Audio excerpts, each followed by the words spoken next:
report ng PhilStar. Nag-iikot iba-ibang bansa para mag-rally. 57 minutes ago, inspection of the temporary learning spaces Marawi City, Lanao del Sur. Sabi dito sa report ng Presidential Communications Office, donation yon ng ating Pangulong Bongbong Marcos, personal donation. Ayan. Tingnan niyo naman ang ating Pangulo.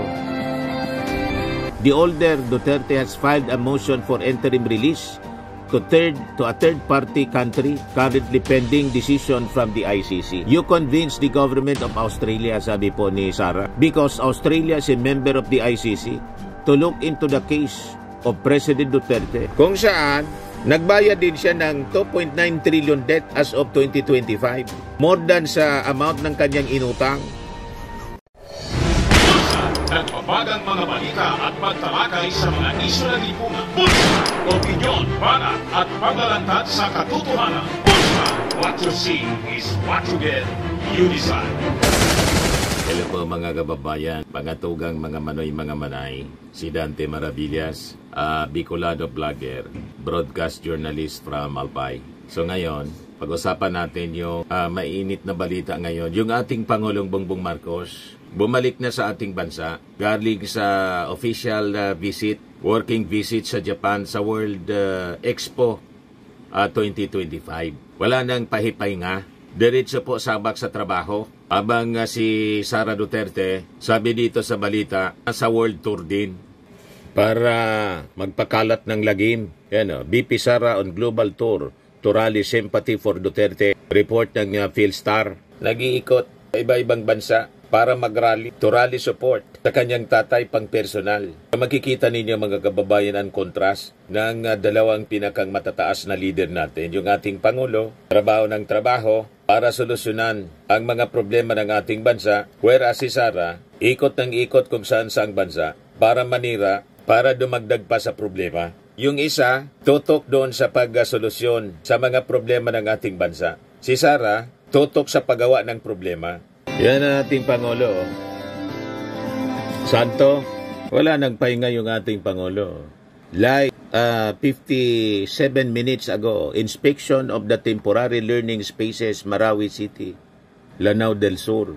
Sabi dito sa report ng Presidential Communications Office, underscoring the administration's commitment to making education more accessible to Filipino youth, President Ferdinand Marcos inspects the temporary learning spaces or TLS at Barangay Sagunsungan in Marawi City, Lanao del Sur ngayong araw na to, June 23, 2025. During his inspection, the President tours the TLS area where classes are in progress across 5 schools, serving around 720 students. This ensures that learners affected by the Marawi SEEDS continue to receive educational support in a safe and functional environment. The Chief Executive also witnesses the installation of a Starlink Internet unit, a personal donation to provide reliable internet connectivity to students and teachers. Ibig sabihin, at no cost sa ating gobyerno, personal donation niya, yung mga Starlink, yan donation yon ng ating Pangulong Bongbong Marcos, personal donation. Ayan tingnan niyo naman ang ating Pangulo. O, diba? Grabe, hands-on ang ating Pangulong Bongbong. Tine-check niya yung signal ng Starlink para may access sa internet yung mga kabataan, mga pupils. Yan personal donation, mga kababayan ng ating Pangulong Bongbong. A personal donation to provide reliable internet connectivity to students and teachers. In addition, Marcos donates 1 Starlink unit to each of the following schools in remote parts of Marawi City, namely Bangon Elementary School, Bakarat National High School, Anguyao National High School, and Kabasaran Primary School. To further support students, the Office of the President distributes school bags filled with supplies to all TLS enrollees. The TLS is an emergency education initiative launched in the aftermath of the 2017 Marawi siege. It provides makeshift classrooms in areas where school buildings were destroyed or remain inaccessible due to conflict. These learning spaces are constructed using tents, modular structures, or repurposed buildings and are designed to ensure that students can continue the education despite displacement and recovery challenges. Sinupervise mismo ng ating Pangulo yung pag-install ng mga Starlink internet connection, satellite connection.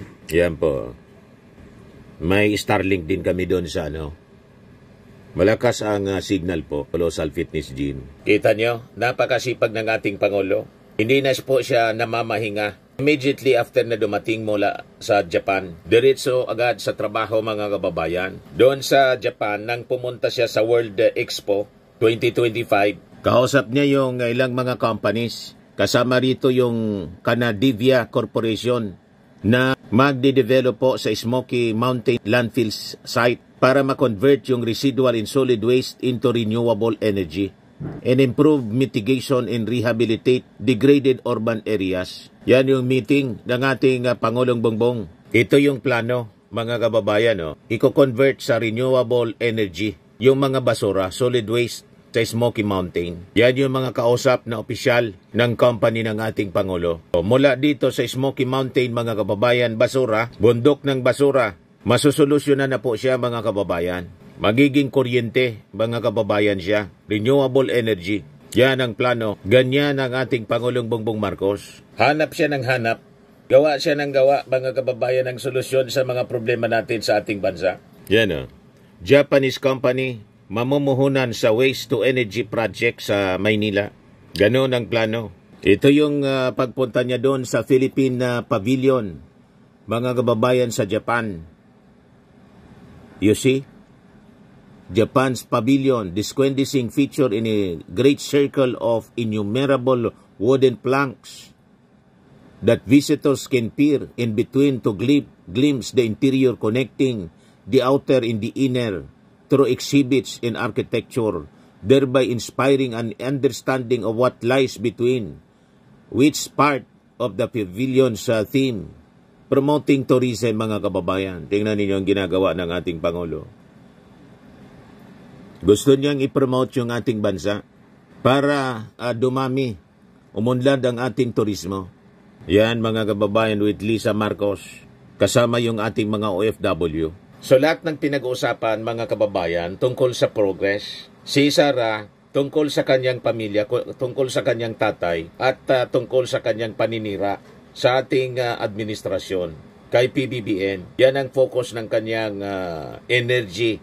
Ito naman, nikipag-meeting yung ating Pangulo sa mga opisyal ng Chunichi Holdings Corporation Executive to reaffirm the strategic partnership between the Philippines and Japan in sustainable shipbuilding and industrial development sa Cebu. The meeting highlighted the construction of the first methanol dual-fueled Kamsarmax bulk carrier at Chunichi Heavy Industry Cebu Incorporated, a milestone to the Philippine shipbuilding industry. PBBM lauded the project as a technological breakthrough and a symbol of what the Philippines and Japan can achieve together in advancing cleaner, smarter shipping. Gusto niya na ma-develop na mabuti ang shipbuilding industry dito sa ating bansa. Kasi yung Cebu, mga kababayan, noon pang panahon, kilala siya sa paggawa ng barko. Noon pang panahon pa ng Kastila, mga kababayan, may galleon trade tayo sa Cebu noong panahon ng Kastila. Then siyempre, may galleon trade tayo, may repair. Yan panahon ng galleon trade, mga kababayan, sa Cebu. Kaya ito yung tinututukan ng ating Pangulong Bongbong na ma-develop yung shipbuilding industry dito sa ating bansa. Yan sabi diyan, The galleon trade in Cebu was a period of Spanish colonial trade primarily between Manila and Acapulco, Mexico, that lasted for 250 years, from 1565 to 1815. So, ito yung gustong ma-develop ng ating Pangulong Bongbong Marcos sa pamamagitan po ng pagkikipag-usap sa mga investors. Ayan po siya, mga kababayan. So, makikita ninyo, lahat para sa pag-unlad ng bagong Pilipinas ang pinagkakaabalahan ng ating Pangulong Bongbong. In kontra, si Sara po, nag-iikot para sa rally, para sa kanyang tatay. At ang masama, sige po ang panira, kanyang pag-iikot. Pati yung San Juanico Bridge natin siniraan. Nairita daw siyang makita yung San Juanico Bridge kung bakit tinawag na tourist spot, tourist destination. Imagine that. Napaka-toxic mga kababayan itong si Sara Duterte. Yan, sabi dito sa balita, BP Sara on global tour to rally sympathy for Duterte. Sa report po ng Philstar, sabi dito, what is Vice President Sara Duterte's real agenda in Australia? This was among concerns raised by House of Representatives spokesperson Princess Abante as Duterte has seemingly embarked on a global junket for political gain. Sabi ni Princess Abante mga kababayan kahapon, always as an elected official, the time you spend in and out of the country, whether for personal or official reasons, everything should be for the people, not for personal gains, so that the trust, public funds, and mandate given to us by the Filipino people are not wasted, sabi po ni Abante. As critics previously noted, Duterte is seeking political sympathy from overseas Filipino workers for her jailed father, former President Rodrigo Duterte. The older Duterte has filed a motion for interim release to a third-party country currently pending decision from the ICC. You convince the government of Australia, sabi po ni Sara, because Australia is a member of the ICC, to look into the case of President Duterte, the injustice that he is receiving from the ICC. Imagine mga kababayan, ang kanyang pananaw, inustisya sa dating Pangulo ang pagharap niya sa kasong crimes against humanity. Paano naging injustice yun? Ang injustice po, yung sa mga biktima ng EJK. You are facing justice. The judges of the ICC, para bigyan ng hustisya yung mga biktima. Baliktad yung pananaw mga kababayan ni Sara Duterte. Yung kanyang tatay na perpetrator ng crimes against humanity, yun na ngayon yung biktima ng inustisya. Paano nangyari yun? Di ba po mga kababayan? At binabaliktad ni Sara. Tapos habang nandun siya, harap yung mga supporters niya mga kababayan, tabay bira sa mga ginagawa ng ating Pangulong Bongbong, pati yung utang ng Pilipinas. Na ang sabi ni Sara, nilubog na daw sa utang yung ating bansa. 16 trilyon na ang utang natin. Saan napunta? Sabi ni Sara Duterte kahapon. Saan napunta? Almost kalahati ng sinasabi mong 16 trilyon. Trilyon pala po. Alos kalahati. Ang nag-utang, yung tatay ninyo. Daldal ng daldal mga kababayan si Sara Duterte. Saan daw ginamit yung 16 trilyon? Yan o. Yung ating Pangulo, ang inutang lang is 2.6 trilyon. Kung saan, nagbayad din siya ng 2.9 trillion debt as of 2025. More than sa amount ng kanyang inutang. Kay Digong, ilan yung inutang mga kababayan? Ayan o, 7.4 trillion ang inutang. Yung ibang amount ng utang natin mga kababayan na kasama sa 16 trillion ngayon, mula pa nung panahon ni Arroyo, 2.4 trillion ang inutang ni Arroyo. Si Aquino, 1.4 trillion. Yung kanyang sinundan, si Pinoy na presidente. Pero si Digong, yan o, sabi dito, the former President Duterte leaves Marcos with 13.4 trillion debt all in all as of June 2022. So namana pa yung 13.4 trillion. Ngayon, nag-utang din yung ating Pangulo ng 2.6 trillion. Pero binayaran niya as of the 2025 ngayon, 2.9 trillion more than sa inutang niya. Madaling sabi, ang pagkakautang ngayon, ang balanse, that ito, inutang ang previous administration. Yung inutang ng ating Pangulo na 2.6, nabayaran na 2.6 trillion pesos, nabayaran niya agad, nadamay pa yung utang ng previous administration. Kung saan, ang pinakang malaki, panahon ng tatay ni Sara. So anong karapatan ni Sara na magtanong kung saan ginamit yung pera, 16 trillion na pagkakautang ng bansa? Itanong mo kaya sa tatay mo, itanong mo kaya sa barkada mo na si GMA. Kasi hindi man natin na pwedeng itanong kay Pinoy kasi patay na si Pinoy. Itanong mo. Kaya si Sara po, daldal ng daldal na hindi nag-iisip. Kasi nga po, ang nandyan sa kanyang puso, lahat galit.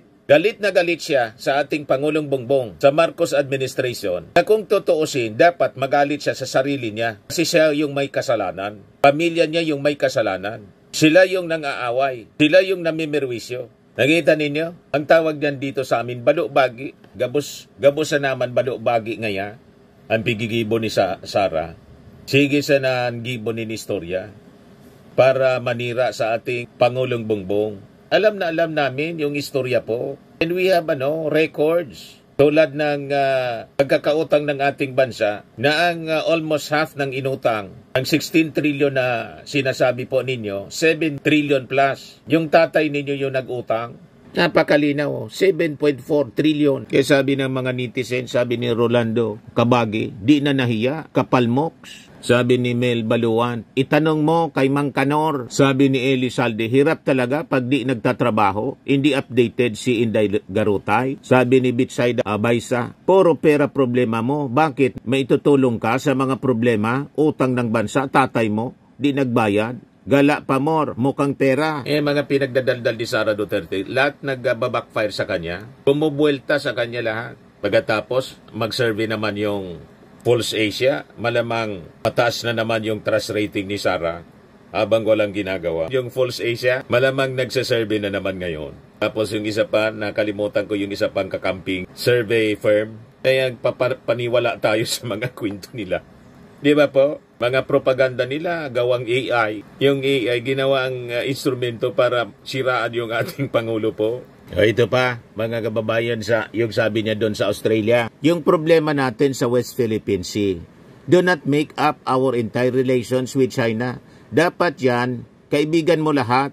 Huwag kang kumampi dahil hindi mo naman problema. Ang problema nila, hindi mo naman away ang away nung isa. Saan gagamitin yung missile? Tanong ni Sara. Sabi dito, BP Sara says Philippine foreign policy must be friend to all. Ngayon, dahil sa kanyang mga sinabi, biniltahan siya mga kababayan ni dating Congressman Gary Alejano. Sabi ni Gary Alejano, friend to all, apakan mo kami, okay lang, friends pa rin tayo. Bombahin mo kami at itaboy sa sarili na naming karagatan. Okay lang, friends pa rin tayo ha? Agawin mo ang mga isla at marine resources namin. No problem, loves pa rin kita. Supporter kasi ako ng China at di ng Pilipinas. Vice President lang naman ako dito sa Pinas.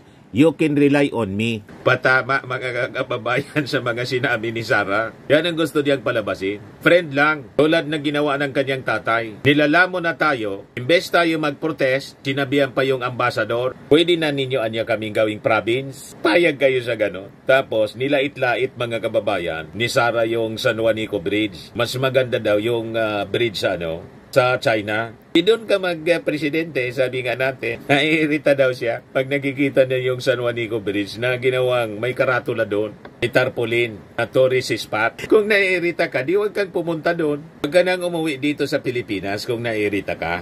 Di ba? Sumama ka na sa tatay mo, dyan sa Dahig, para solve na yung problema ninyo. Hindi na ninyo kailangang manawagan ng bring him home.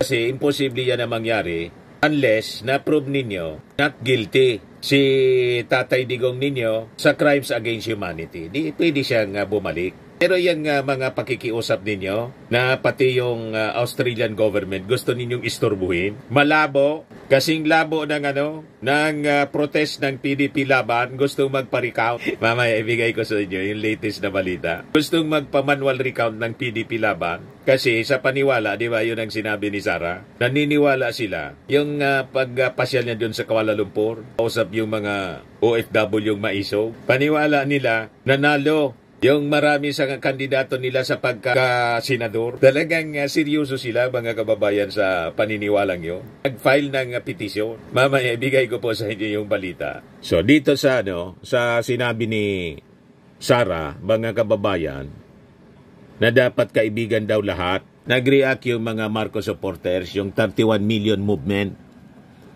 Sabi dito, let's break it down.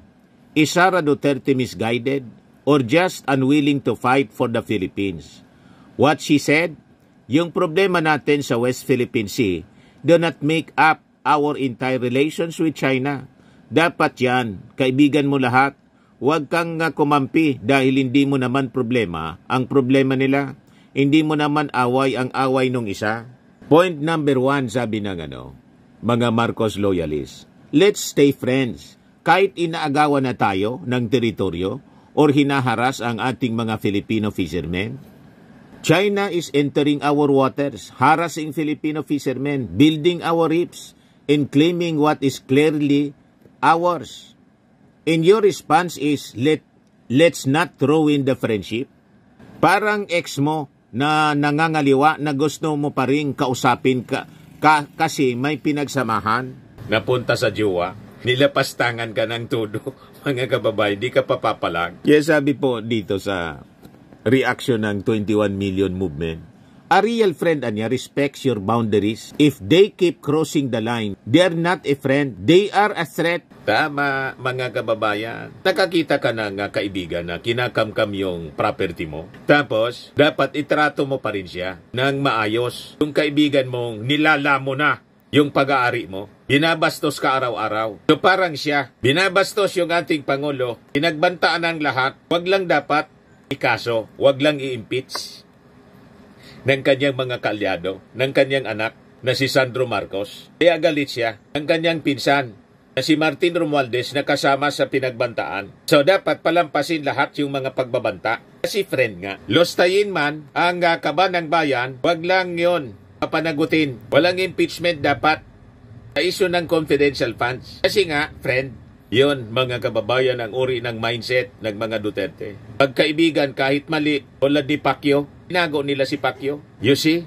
Ang tanungin si Sara kung nasaan si Pacquiao, baka niya nasa langit na. Si Bato, si Bongo, mga kababayan, nagsagawa na Senate investigation in aid of Kibuloy. Yung agenda pala, mga kababayan, na-booking later on. Dahil sa sabi ni Bato, tactical retreat niya muna kayo. Kasi wala man talaga dito eh.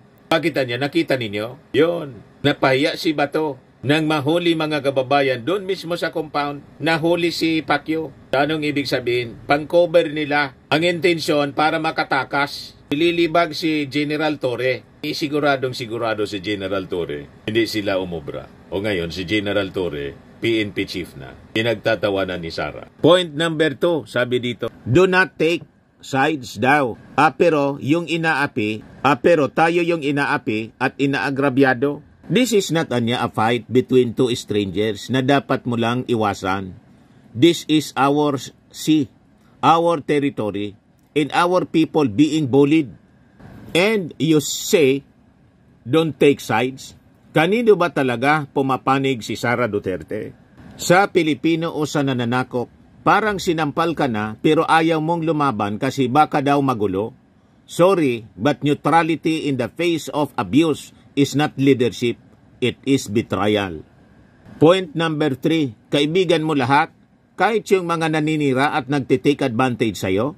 Yes, we want diplomacy, but let's not confuse diplomacy with denial. Diplomacy is standing your ground with respect, not turning a blind eye. Example niya sa para sa totoong buhay lang. You don't keep toxic people in your life just because may pinagsamahan. Kung sinisiraan ka na tapos ayaw mo pa ring alisin sa group chat, that's not peacekeeping. That's pride, swallowing your dignity. Point number 4, sabi ng 31 million movement, it's not your fight. Kahit Pilipinas kung mahal na ang niyuyurakan. So what is it then? A fight from another universe?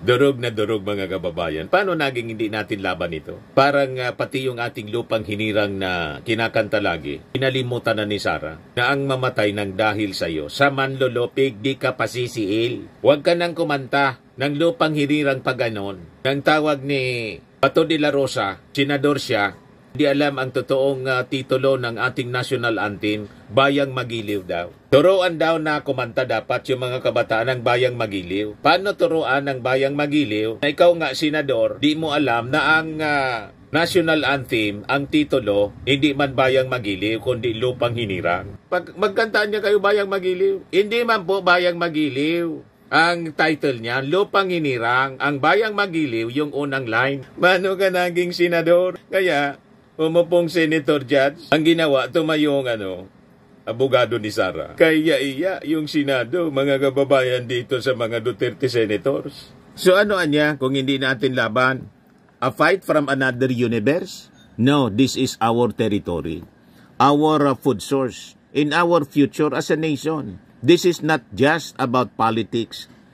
This is about sovereignty, survival, and self-respect. And when a public official says, stay out of it, it's like saying to our Philippine Navy, our Philippine Coast Guard, and Filipino fishermen, kayo na bahala dyan, ayokong makasira ng relasyon sa China. Kawawa talaga, mga babayan, pag si Sara ang naging Pangulo. Pag ganyan ang kanyang paninindigan, mga kababayan. Malamang mawalan tayo ng bansa. Kawawa ang Pilipinas. Mabuti siya. Isa siyang half German. Pwede siyang umuwi sa Germany. At yung tatay niya, half Chinese. Pwedeng tumira sa Beijing. Pero tayo yung mga totoong Pilipino, mga kababayan. Si Sara, bumisita nga doon sa mga kamag-anak niya sa Germany. Kasi yung nanay niya, German. Lahi ni, magkalahi ni Hitler. German Shepherd. Di ba? Point number 5, sabi rito. Independent foreign policy or China-dependent loyalty. You cannot claim independent foreign policy while clearly tiptoeing around China like they hold your leash. True independence means standing up for your country even when it's inconvenient. You don't call yourself strong and independent, then bow down to every whims of China. Final verdict. Sara Duterte is not standing up for the Philippines. She's cheerleading China's bullying. Sara Duterte's position on the West Philippine Sea is not neutral, not patriotic, and definitely not leadership. Sabi po ng 31 million movement. It's pro-China. Prep talk disguised as diplomacy. This is not about choosing gulo. This is about choosing the Philippines. Hindi ito chismis na pwede mong iwasan. Ito ay usapin ng bayan, ng dangal, ng kinabukasan ng Pilipinas, ng ating inang bayan. If a leader cannot stand up when we are being stepped on, then maybe she's not leading. And you know what she is really doing? She's babysitting China's ego. And that's not what the Filipino people deserve.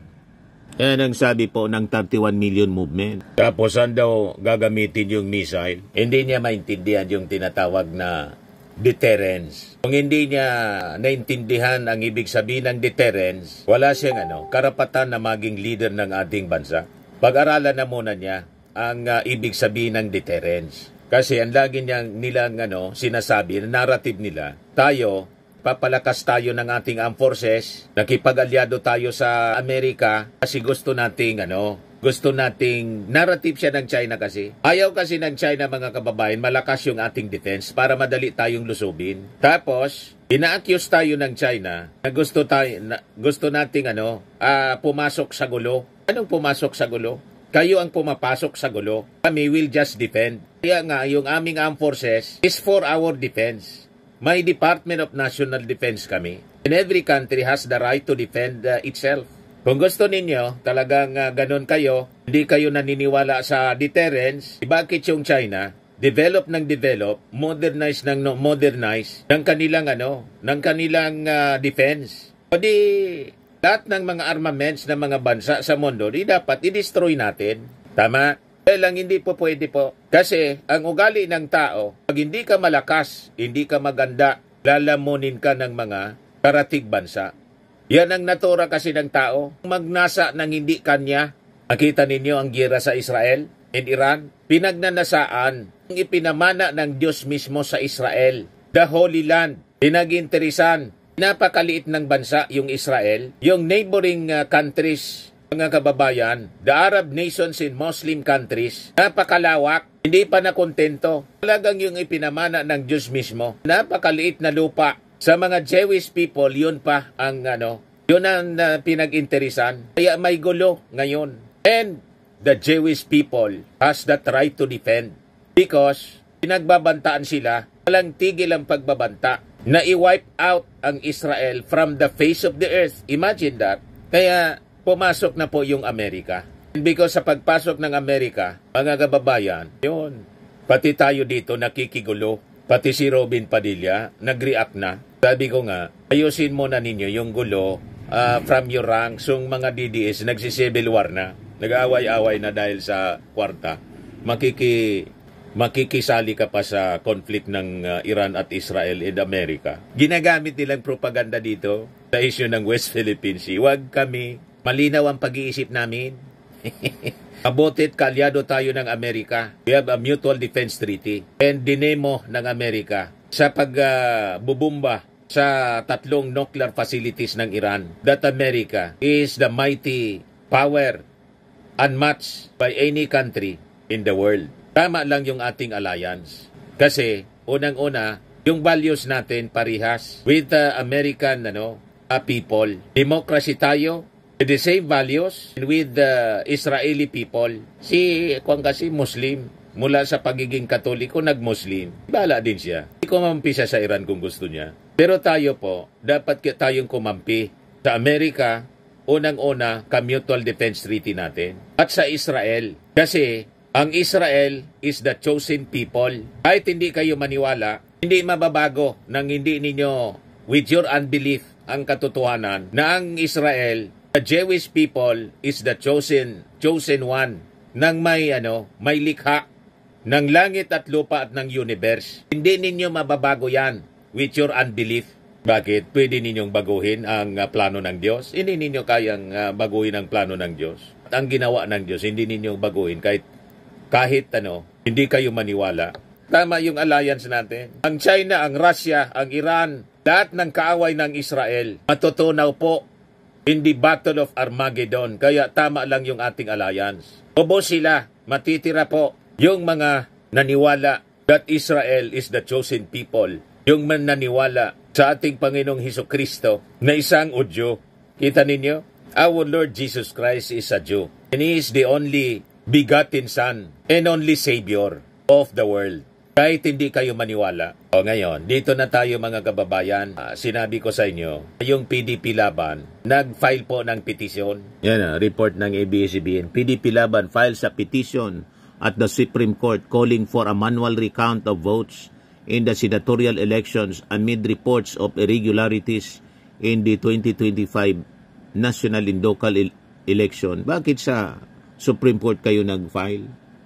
Gusto niyo magpa-recount, dapat sana sa COMELEC kayo nagpa-recount. Sabi dito, motion for leave to file supplemental petition for a mandamus call for manual and recount senatorial votes based on Section 31 of Republic Act 9369 vis-a-vis Sections 2110, 234, 235, 236, and 255 of the Omnibus Election Code. Ayan si Torion, tapos si Bondok, naniniwala siya, nanalo siya. Napakalayo po, pang 33 yata sa rank. Si bilang abogado, file din. Sayang naman ang attorney's fee. Gustong ipanolify po. Prohibit COMELEC Resolution Numbers 1106, 11076, etc., for having been issued with grave abuse of discretion amounting to lack of excess of jurisdiction, for being ultra vires acts issued beyond the scope of COMELEC rulemaking authority, and for being in blatant contravention of the letter and ratio. Yan ang prayer nila. That leave be granted for petitions to file the attached supplemental petition for mandamus. Anyway, tingnan na lang natin kung hindi ibasura ng Supreme Court yung petition nila. Gusto magpa-recount po. Grabe po ang paniwala nilang nanalo sila. Anyway, marami man silang pambayad po. In kaso i-grant yung recount, magbabayad sila sa pagpa-recount.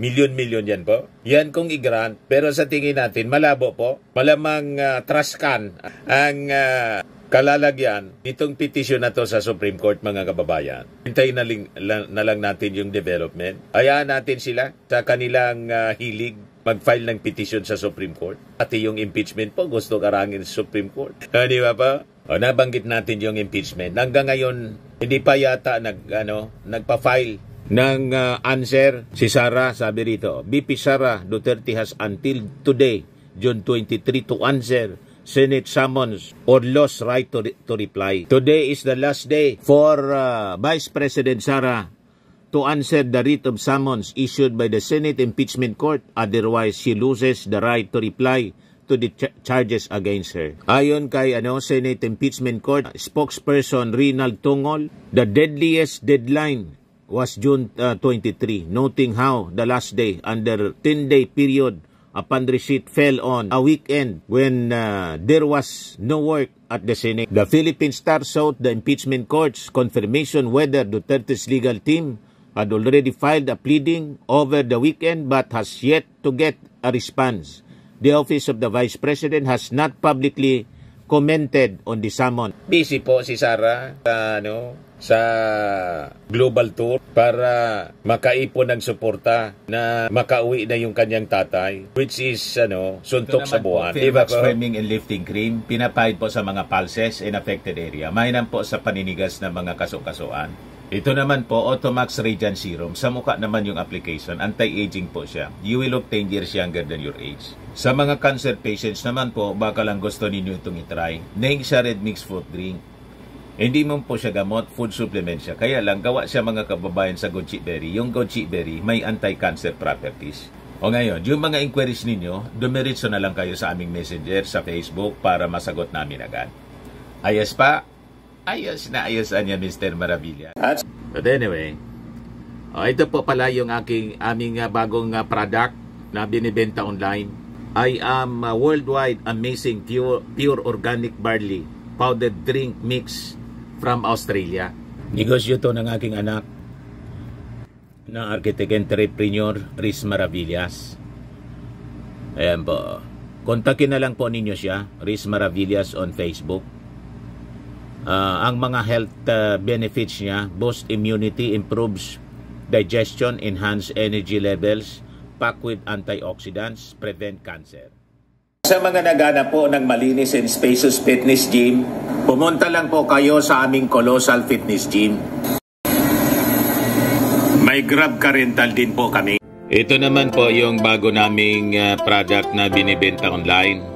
Eye Glow Serum, whitening po siya. Tingnan ninyo yung epekto sa aking anak na architect before and now. Yung mga inquiries po ninyo, dumiretso na lang kayo sa kanyang Facebook account, Riz Maravillas.